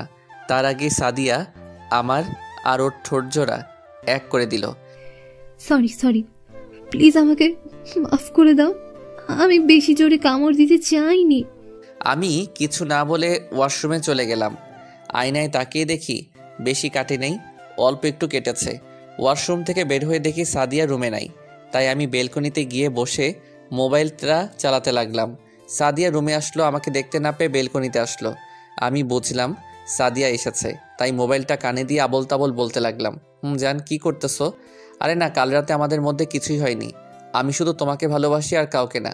আচ্ছা রাখি শোনা, পরে কথা হবে। মোবাইলটা পকেটে রেখে পিছনে তাকিয়ে দেখি সাদিয়া চোখ লাল করে আমার দিকে এমন দৃষ্টিতে তাকিয়ে আছে যেন আমাকে আস্ত খেয়ে ফেলবে। সাদিয়া কোনো কথা না বলে আমার পকেট থেকে মোবাইলটা বের করে খুব যত্নে মোবাইলটাকে ফ্লোরে ঢিল মেরে টুকরো টুকরো করে ফেলে। আর কিছু না বলে কান্না করতে করতে চলে গেল। আমি মাথায় হাত দিয়ে ফ্লোরে বসে বলতে লাগলাম, ইন্না লিল্লাহি ওয়া ইন্না ইলাইহি রাজিউন। আমার এত স্বাদের মোবাইলটা একটু মজার কারণে টুকরো টুকরো হয়ে গেল। কিছু সময় নিরাপত্তা পালন করে বেলকনিতেই বসে রইলাম। হঠাৎ নিচে থেকে অনেক আওয়াজ আসছে, তাই নিচে চলে এলাম। নিচে এসে দেখি শ্বশুরবাড়ির লোকজন এসেছে। সবার সাথে কুশল বিনিময় করে আমার রুমে চলে এলাম। রুমে এসে বসে আছি, এমন সময় সাদিয়ার কাজিনরা আসলো। আসতে পারি দুলা ভাই? আসো। ভাইয়া, আপনি কি কোনো কাজ করছিলেন নাকি? মানে আমরা কি আপনাকে ডিস্টার্ব করলাম নাকি? না, আমি জাস্ট ফেসবুক চালাচ্ছিলাম। তখন দরজার দিকে তাকিয়ে দেখি সাদিয়া দরজার কাছে পালিয়ে আমাদের কথা শুনছে। তাই আমি সাদিয়াকে লাগানোর জন্য বললাম, বিয়ের সময় তোমরা কোথায় ছিলে? আগে জানলে তো সাদিয়াকে বিয়ে না করে তোমাদের দুইজন থেকে যেই কোনো একজনকে বিয়ে করতাম। বেশ কাম হয়ে গেছে। সাদিয়া তো তেলে বেগুনে জ্বলে উঠল, কিছু না বলে চলে গেল। আর এইদিকে ওরা দুজন শরমে একেবারে লাল হয়ে যাচ্ছে। হয়েছে, আর তোমাদের শরম পেতে হবে না। ওদের সাথে কথা বলতে লাগলাম। হঠাৎ সাদিয়া একটা ট্রেতে কফি নিয়ে আসলো। ওদের দুজনকে কফি দিয়ে আমাকে কফি দিল। আমি কফি যেই মুখে দিলাম তেমনি ও মা গো! আমার চিৎকার দেওয়ার কারণ হচ্ছে সাদিয়া আমাকে যেই কফিটা দিয়েছে সেটা লবণ দিয়ে বানানো হয়েছে আর অনেক গরম, যার কারণে মুখে দিতেই কাটা জায়গায় লেগেছে। আর আমার অবস্থা টাইট। আমার চিৎকার শুনে ওরা তিনজন কেঁপে উঠল। সাদিয়ার দিকে তাকিয়ে দেখি ও মুচকি হাসছে। আমার আর বুঝতে বাকি রইল না যে এটা সাদিয়া ইচ্ছে করে করেছে। আমি হাত দিয়ে ইশারায় মারিয়া আর রূপাকে বাইরে যেতে বললাম। ওরা বাইরে চলে গেল। আমি দরজা আটকিয়ে সাদিয়ার দিকে এগোতে লাগলাম আর ও ভয়ে পিছন দিকে যেতে লাগলো। একসময় সাদিয়া পিছনের দিকে যেতে যেতে দেয়ালের সাথে লেগে যায়। আমি সাদিয়ার একেবারে কাছে চলে গেলাম। সাদিয়ার গরম নিঃশ্বাস আমার মুখের উপর পড়ছে। আমি কিছু না বলে সাদিয়ার কপালে একটা চুমু এঁকে দিলাম। ও চোখ বড় বড় করে তাকিয়ে আছে। আমি সাথে সাথে আমাদের ঠোঁট জোড়া এক করে দিলাম। সাদিয়া ছোটাছুটি করছে কিন্তু পারছে না। একসময় সাদিয়া সাড়া দিতে লাগলো। প্রায় 5 মিনিট পরে সাদিয়াকে ছাড়লাম। আমরা দুজনেই হাঁপাচ্ছি। সাদিয়া কিছু বলছে না, ও লজ্জায় লাল হয়ে যাচ্ছে। আমি ওকে রাগানোর জন্য বললাম, ভাববেন না আমি আপনাকে ভালোবাসি। আমি জাস্ট আপনাকে শাস্তি দিলাম আমাকে খারাপ কফি দেওয়ার জন্য। ব্যাস, কাজ হয়ে গেছে। সাদিয়া তো তেলে বেগুনে জ্বলে উঠল। ওর চোখ মুখ রাগে লাল হয়ে গেল। আমি সোজা ওয়াশরুমে চলে গেলাম। কিছু সময়ের মধ্যে গোসল করে রুমে আসলাম। দেখলাম সাদিয়া রুমে নেই। আমি মোবাইলটা হাতে নিয়ে বেলকনিতে গিয়ে বসে গল্প লিখছি। ঘন্টাখানেক পরে আমি রুমে আসলাম। রুমে এসে আমি পুরো অবাক। কথা বলার ভাষা হারিয়ে ফেলেছি। আমার পা যেন স্থির হয়ে গেছে, নড়তে পারছি না, কারণ সাদিয়া তার জামা চেঞ্জ করছে।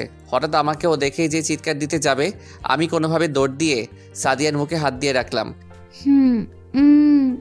এটা আবার কোন ভাষা বুঝি না, বাংলায় বলো। আমি সাদিয়ার মুখ থেকে হাত সরাতেই শুরু হলো এক অন্যরকম ভাষণ। কুত্তা, শুয়োর, রাম ছাগল, লুচ্চা। ওই চুপ, এত গালি দেশ কেন? তুই এখানে আসলি কেন? তুই দেখোস না আমি জামা কাপড় চেঞ্জ করছি? আমি কি জানতাম নাকি তুই জামা কাপড় চেঞ্জ করছিস? তুই রুমে আসলি কেন? আমি তো রুমেই ছিলাম, মানে বেলকনি। আমি সাদিয়ার দিকে তাকাতেই এক অন্যরকম ফিলিংস কাজ করছে। সাদিয়া ওর দিকে তাকিয়ে বলল, আজকে তোকে আমি মেরে ফেলবো। আমি কোনো কথা না বলে এক দৌড়ে রুম থেকে বের হয়ে গেলাম। আর সাদিয়া আমাকে রুম থেকেই অনেক সুন্দরভাবে আমার বংশ উদ্ধার করেছে। আমি নিচে এসে সবার সাথে কথা বলছি। কিছু সময় পর সাদিয়া নিচে আসলো। ও আমার দিকে পুরো রাগী লুক নিয়ে তাকিয়ে আছে। আর আমি ওকে দেখে আবার ক্রাশ খেলাম, কারণ সাদিয়া একটা নীল রঙের শাড়ি পরেছে আর শাড়ির সাথে সব কিছু ম্যাচিং করে পরেছে। ওকে পুরো নীল পরীর মতো লাগছে। সবার কাছ থেকে বিদায় নিয়ে বেরিয়ে পড়লাম শ্বশুর বাড়ির উদ্দেশ্যে। আমি, সাদিয়া, রূপা আর মারিয়া আমার গাড়ি দিয়ে যাচ্ছি। আমি ড্রাইভ করছি আর সাদিয়া আমার পাশের সিটে বসে বাইরের দিকে তাকিয়ে আছে আর রূপা, মারিয়া পিছনের সিটে বসে আছে। গাড়ি চলছে তার আপন গতিতে। হঠাৎ একটা ফুচকার দোকান দেখলাম। সাদিয়ার ফুচকা অনেক পছন্দ, তাই ওর রাগটা কমানোর জন্য একটা প্ল্যান করলাম। তাই সবাইকে বললাম, তোমরা ফুচকা খাবে নাকি? রূপার মারিয়া রাজি হয়ে গেল, কিন্তু যার জন্য বললাম সে কিছুই বলল না। আমি বললাম, ওখানে অনেক সুন্দর সুন্দর মেয়ে বসে আছে, আসো আমরা যাই। আমার কথা শুনে সাদিয়া রাগী চোখে আমার দিকে তাকালো। আমি মনে মনে বললাম ডোজ কাম করছে। গাড়ি থেকে নেমে পিছনের দিকে তাকিয়ে দেখি সাদিয়া ও গাড়ি থেকে নেমেছে। আমি একটা মুচকি হাসি দিলাম। আমার 4 জন মিলে ফুচকার দোকানে ঢুকলাম। ঢুকে আমি অবাক, কারণ এখানে অনেক কাপল বসে বসে প্রেম করছে। আমরা একটা টেবিলে বসলাম। তারপর আমি 3 প্লেট ফুচকা অর্ডার করলাম। কিছু সময়ের মধ্যে ফুচকা নিয়ে আসলো। ওরা 3 জন ফুচকা খাচ্ছে আর আমি এক দৃষ্টিতে সাদিয়ার দিকে তাকিয়ে আছি। এটা দেখে রূপা আর মারিয়া হাসছে। ভাইয়া আপনি খাবেন না? যার আশায় বসে আছি সে তো কিছু বলে না। সাদিয়া কিছু না বলে এক মনে খাচ্ছে। আমি বললাম, আজকে আমি অনেক সুন্দর একটা দৃশ্য দেখেছি। সাদিয়া চোখ বড় বড় করে আমার দিকে তাকিয়ে আছে। কি দেখছেন ভাইয়া? আমাদেরও বলুন। আজকে আমি রুমে যাই। আর কিছু বলতে পারলাম না, তার আগে সাদিয়া আমার মুখে একটা ফুচকা ঢুকিয়ে দিয়ে ওদের বলল, তোরা এত কথা বলস কেন? চুপচাপ খা। আর আমি অন্যদিকে তাকিয়ে হাসছি। আমার মন চাচ্ছিল সাদিয়ার হাতে খেতে, তাই এই প্ল্যান করি। অনেক হাসি পাচ্ছে তাই না? আমি আর কিছু বললাম না, কারণ সাদিয়া রেগে যাচ্ছে। সবার খাওয়া শেষ হলে বিল দিয়ে আবার জার্নি শুরু করলাম। পুরো রাস্তায় আর কেউ কোনো কথা বলেনি। অবশেষে সাদিয়াদের বাসায় চলে আসলাম। বাসায় এসে সবার সাথে কুশল বিনিময় করলাম। সাদিয়ার বাবা বলল, সাদিয়া আগে হাঁটতে লাগলো আর আমি ওর পিছনে। সাদিয়া আমাকে একটা রুমে নিয়ে গেল। রুমটা অনেক সুন্দর করে সাজানো হয়েছে আর দেয়ালে ওর অনেক ছবি আটকানো। তা দেখে বোঝা যাচ্ছে এটা সাদিয়ার রুম। যেই খাটে বসতে যাব, সাদিয়া আমার শার্টের কলার ধরে টান দিয়ে দেয়ালের সাথে চেপে ধরে বলল, ওই সময় তো দৌড় দিয়ে বেঁচে গেছিলি, এখন কি হবে তোর? এই মাইয়া এত তুইটাই করে কথা বলে কেন বুঝি না। কি হলো, কথা বল। আমি কোনো কথা না বলে সাদিয়ার কোমরে হাত দিয়ে টান দিয়ে আমার একেবারে কাছে নিয়ে আসলাম। আরেক হাত দিয়ে ওর মাথার পেছনে হাত দিয়ে চুলগুলো ধরে আমাদের ঠোঁট জোড়া এক করে দিলাম। সাদিয়া আর কিছু বলল না, শুধু তাল মিলিয়ে গেল। কিছু সময় পর মারিয়া এসে আমাদেরকে ডেকে নিচে নিয়ে গেল।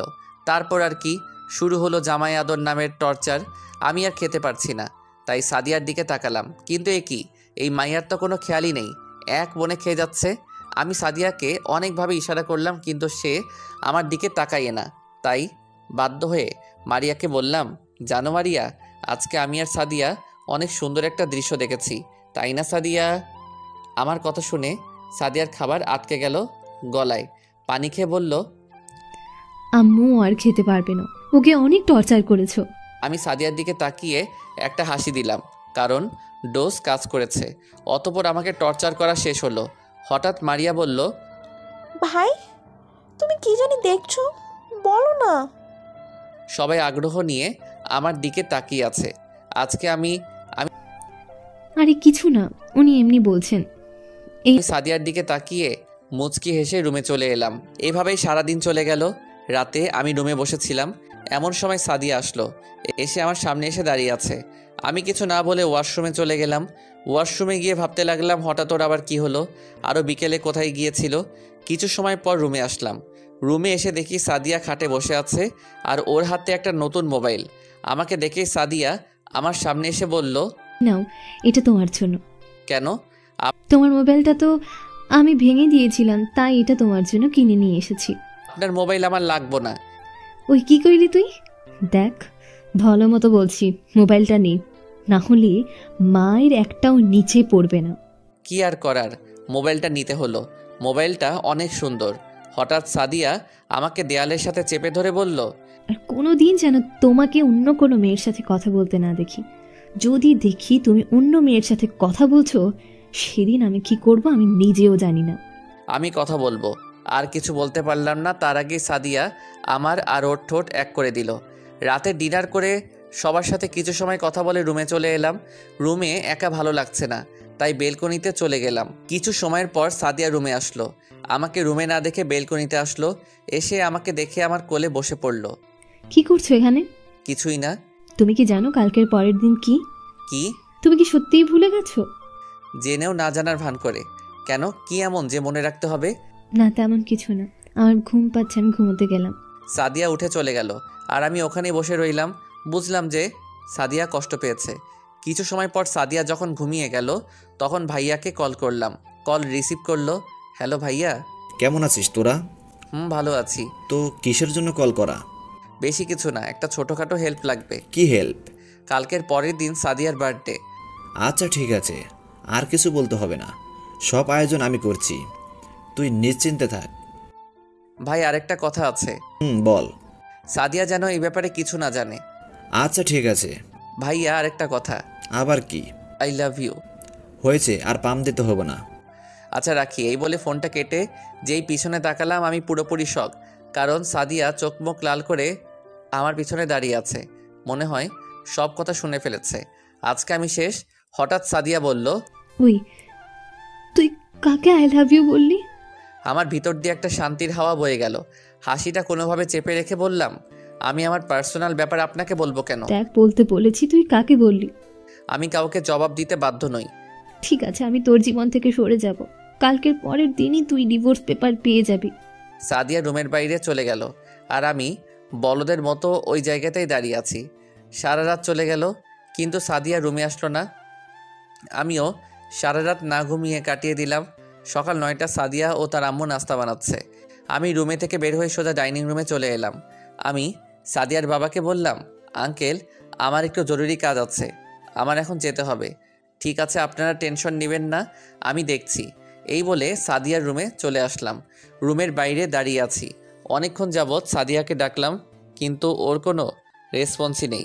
ভাবতে লাগলাম, সাদিয়া যে রেগে আছে, এভাবে দরজা খুলবে না। তাই একটা প্ল্যান করলাম। সাদিয়ার মোবাইলে একটা মেসেজ পাঠালাম। মেসেজ পাঠানোর 2 মিনিট পরে সাদিয়ার দরজা খুলে দিল। ডোজ কাজ করেছে। মেসেজটিতে লেখা ছিল, তুমি যদি দরজা না খুলো তাহলে আমি এখান থেকে চলে যাব, আর কখনো আসবো না। সাদিয়া দরজা খুলে দিয়ে আবার খাটে বসে মরা কান্না শুরু করে দিয়েছে। ওকে দেখে বোঝা যাচ্ছে ও এত সময় কান্না করছিল। সাদিয়া নীরবে কান্না করেই যাচ্ছে। আমি গিয়ে খাটে বসলাম। কেউ কি মারা গেছে? ব্যাস, কাজ শেষ। শুরু হয়ে গেছে জোরে জোরে কান্না করা। কি হলো, এইভাবে কান্না করছো কেন? কুত্তা, লাল বন্তর, শুয়োর, তুই আমার সাথে কথা বলবি না? তুই তোর প্রেমিকার কাছে যা।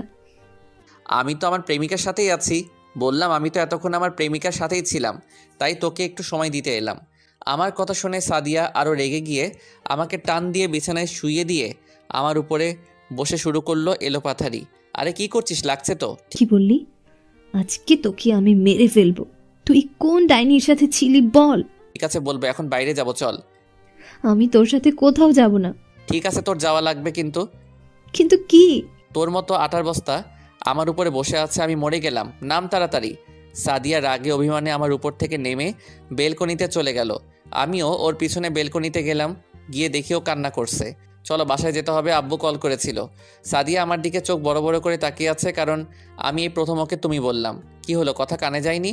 তাড়াতাড়ি রেডি হও, বাসায় যেতে হবে। আমি যাব না। দেখো, আমাকে রাগিও না। আমি বলেছি না আমি যাব না। ঠাস ঠাস ঠাস, খুব ট্যাস। আমি এখন যাও, আর ভদ্রমের মতো রেডি হও। সাদিয়া আর কিছু না বলে গালে হাত দিয়ে আমার 14 গোষ্ঠী উদ্ধার করতে করতে রুমে রেডি হতে চলে গেল। থাপ্পড় মারতে অনেক ভালো লাগে। ছোটবেলায় আম্মু বলেছিল, মায়ের উপর কোনো ওষুধ নেই। কিছু সময়ের পর সবার থেকে বিদায় নিয়ে বাইরে চলে আসলাম। গাড়ি স্টার্ট দিয়েই আমি তোর সাথে কোথাও যাব না। শুরু হলো ভাষণ। গাড়ি থামা, আমি তোর সাথে কোথাও যাব না। দয়া করে এখন চিল্লাচিল্লি করিস না। সারাদিন না খেয়ে আছি, অনেক ক্ষুধা পেয়েছে। এখন রেস্টুরেন্টে যাব, তুই চুপ হয়ে বসে থাক, একটা কথা বলবি না। সাদিয়া আর কিছু না বলে চুপচাপ মুখ ফুলিয়ে বসে আছে। আমি আর কিছু না বলে ড্রাইভ করতে লাগলাম। একটা রেস্টুরেন্টের সামনে গাড়ি থামালাম। গাড়ি থেকে নেমে রেস্টুরেন্টে গিয়ে দুজনে খাবার খেয়ে আবার জার্নি শুরু। সাদিয়া চুপচাপ বসে আছে, তাই আমি বললাম, কি ব্যাপার, তুমি চুপচাপ বসে আছো কেন? তুমি আসলেই জানো না কালকে কি? জানি তো, কালকে কি? তার মানে তুমি জানতে? আমি জানতাম তুমি এই দিন কোনো সময় ভুলতে পারো না। কালকের দিনটা কিভাবে ভুলতে পারি? কালকের দিনে আমার সুন্নতে খাতনা হয়েছিল। অনেক হাসি পাচ্ছে সাদিয়ার চেহারা দেখে। সাদিয়া তেলে বেগুনে জ্বলে উঠল। সুন্দর চেহারা মুহূর্তেই রাগী হয়ে গেল। সাদিয়াকে নিয়ে একটা নদীর পাড়ে আসলাম। অনেকেই বসে আছে এখানে জোড়ায় জোড়ায়। আমি আর সাদিয়া একটু নিরিবিলি জায়গায় বসলাম। বসতেই আমার গাড়ির ঘটনার কথা মনে পড়ে গেল। এখন আর হাসি থামিয়ে রাখতে পারলাম না। সাদিয়ার সামনেই পাগলের মতো হাসা শুরু করলাম। আমি যতই হাসছি, সাদিয়া ততই রাগে সাপের মতো ফোঁস করছে। তাই আমি আর না হেসে চুপচাপ বসে রইলাম। সন্ধ্যা পেরিয়ে রাত হয়ে গেল। রাতে এখানকার দৃশ্য আরও ফুটে উঠল। হঠাৎ সাদিয়া বলল, আমার বাসায় যাব কখন? আরও কিছু সময় থাকি। সাদিয়া আর কিছু বলল না। কিছু সময়ের পর আমাদের দুজনের নিরাপত্তা ভেঙে আমার মোবাইলে কল আসলো। আমি সাদিয়ার থেকে একটু দূরে গিয়ে কলটা রিসিভ করলাম। হ্যাঁ বল। কোথায় তোরা? নদীর পাড়ে আছি। সব কিছু ঠিকঠাক আছে? সব ঠিকঠাক। প্ল্যান মতো হয়েছে, সময় মতো চলে আসিস। ঠিক আছে বলে কলটা কেটে দিলাম। পিছনে তাকিয়ে দেখি সাদিয়াকে যেখানে বসে রেখেছিলাম সেখানেই চুপচাপ বসে আছে। সাদিয়ার কাছে যেতেই সাদিয়া বলল, কে কল করেছিল? বন্ধু। কি বলল? কিছু না, এমনি। চলো এখন। বাসায় যাব এখন। না, একটু কাজ আছে, সেখানে যাব। সাদিয়া আর কিছু বলল না। দুজনে গাড়িতে বসে আবার রওনা দিলাম। কিছু সময়ের মধ্যেই পৌঁছে গেলাম। আমরা শপিং মলে কেন এসেছি? ভাবি আমাকে কিছু আনতে বলেছিল, তাই এখানে আসলাম। সাদিয়াকে নিয়ে শপিং মলের ভিতরে ঢুকলাম। অনেক সময় লাগিয়ে শপিং করার পর সাদিয়া বলল, ভাবি তোমাকে এত কিছু নিতে বলেছে? আর কিছু না বলে দুজনে গাড়িতে বসলাম। সাদিয়া কোনো কথা বলছে না। সাদিয়াকে নিয়ে একটা রেস্টুরেন্টের সামনে আসলাম আমরা এখানে কেন আসলাম? খাবার খেতে। অনেক রাত হয়ে গেছে, বাসায় গিয়ে খাবো না। না, এখানেই খাবো। সাদিয়া আর কিছু বলল না। দুজনে রেস্টুরেন্টে থেকে ডিনার করলাম। ডিনার করতে করতে 11:30 বেজে গেল। সাদিয়াকে নিয়ে বাসায় যাওয়ার জন্য রওনা দিলাম। সাদিয়া বারবার ঘড়ির দিকে তাকাচ্ছে। 11:55 বাসায় পৌঁছালাম। গাড়ি পার্ক করে দরজার সামনে এসে সাদিয়া কলিং বেল বাজাবে, তখন আমি বললাম, এই কি করছো? আমি আবার কি করলাম? সবাই ঘুমিয়ে আছে, কলিং বেল বাজানোর প্রয়োজন নেই। তাহলে ভেতরে যাব কিভাবে? আমার কাছে চাবি আছে। আমার প্যান্টের পকেটে হাত দিয়ে চাবি বের করে দরজা খুলো। তোমার পকেটে আমি হাত দিতে যাব কেন? আরে আমার হাত, আরে আমার হতে এতগুলো ব্যাগ, আমি আবার পকেটে হাত দিব কেমনে? সাদিয়া আর কিছু না বলে পকেটে হাত দিয়ে চাবি বের করে দরজা খুলে দিল। পুরো বাসা অন্ধকার হয়ে আছে। সাদিয়া আর আমি ভিতরে গেলাম। হঠাৎ পুরো বাসার লাইট জ্বলে উঠলো আর সবাই একসাথে বলে উঠলো, হ্যাপি বার্থডে সাদিয়া। সাদিয়া সবাইকেই দেখি পুরো অবাক হয়ে আছে। সবাই সাদিয়াকে উইশ করছে। আমি কিছু না বলে সেখান থেকে আমার রুমে চলে এলাম। তোমাদের সবার মনে আছে আমার বার্থডের কথা? সবাই একসাথে বলল ঘন্টাখানেক পরে সাদিয়া রুমে আসলো। রুমে এসে দেখে রুম অন্ধকার হয়ে আছে। রুমের লাইট জ্বালিয়ে সাদিয়া শক, কারণ পুরো রুম পুতুল দিয়ে ভর্তি। হঠাৎ রুম থেকে কান্না করার শব্দ আসছে। আমি বেলকনিতে দাঁড়িয়েছিলাম। কান্নার শব্দ পেয়ে রুমে গিয়ে দেখি সাদিয়ার চোখের পানি আর নাকের পানি এক করে দিয়েছে। সাদিয়ার সামনে গিয়ে বললাম, কি হলো, কান্না করছো কেন? সাদিয়া কোনো কথা না বলে আমাকে জড়িয়ে ধরে আরও জোরে জোরে কান্না শুরু করে দিল। কি হলো, কান্না করতেছো কেন? তুমি আমাকে এই কয়দিন এত কষ্ট দিলে কেন? কি, আমি তোমাকে কখন আবার কষ্ট দিলাম? তুমি বললাম কে? সাদিয়াকে আর কিছু বলতে না দিয়ে আমাদের ঠোঁট জোড়া এক করে দিলাম। কিছু সময়ের পর সাদিয়াকে ছেড়ে দিলাম। দুজনেই জোরে জোরে শ্বাস নিচ্ছে। আমি কিছু বলতে যাব, হঠাৎ সাদিয়া আবার পাগলের মতো কিস করতে লাগলো। কিছু সময়ের পর ছাড়লো। সাদিয়া কিছু বলতে যাবে, তখন আমি দুটো শপিং ব্যাগ সাদিয়ার হাতে দিয়ে বললাম, এগুলো পড়ো। আমি নিচে গেলাম। আমি নিচে চলে আসলাম। কিছু সময় সবার সাথে কথা বলে রুমে চলে আসলাম। রুমে এসে আমি পুরো অবাক। সাদিয়াকে নীল শাড়িতে নীলপরির মতো লাগছে। আমি এক দৃষ্টিতে সাদিয়ার দিকে তাকিয়ে আছি। সাদিয়া আমার সামনে এসে ঠোঁটে ছোট্ট করে কিস করে বলল, কি জনাব, এমন ড্যাব ড্যাব করে কি দেখছেন আমার নীলপরিকে? তাই? চলেন ছাদে যাব। কি এত রাতে? এখন আমাকে কোলে তুলেন। নয়, হ্যাঁ, এখন তুমি আমাকে কোলে নিয়ে ছাদে যাবে। কি আর করার, সাদিয়াকে কোলে নিয়ে ছাদে আসলাম। সাদিয়াকে বুকের সাথে জড়িয়ে দোলনায় বসে আছি। নিরাপত্তা ভেঙে সাদিয়া বলল, জানো, আমার অনেক স্বপ্ন ছিল কোনো এক রাতে তোমার বুকে মাথা রেখে চাঁদ দেখব। তাই? আচ্ছা, স্কুলে তোমার ক্রাশ কে কে ছিল? আমার স্কুল লাইফে একটাই ক্রাশ ছিল, আর সে হলো তুমি। আমি তোমাকে অনেক অনেক ভালোবাসি। কখনো আমাকে ছেড়ে যাবে না তো? আমিও তোমাকে অনেক অনেক ভালোবাসি, আর মৃত্যুর আগ পর্যন্ত শুধু তোমাকেই ভালোবেসে যাব। আচ্ছা শোনো, কাল থেকে আমি আমার আব্বুকে বলে রেখেছি, কাল থেকে তুমি আর আমি আমার যে অফিস আছে সেটা দেখাশোনা করব। সাদিয়ার মুখটা আমার মুখের সামনে এনে এক গভীর কিস দিয়ে বললাম, আমার স্কুল লাইফের ক্রাশ এখন আবার অফিসের বস।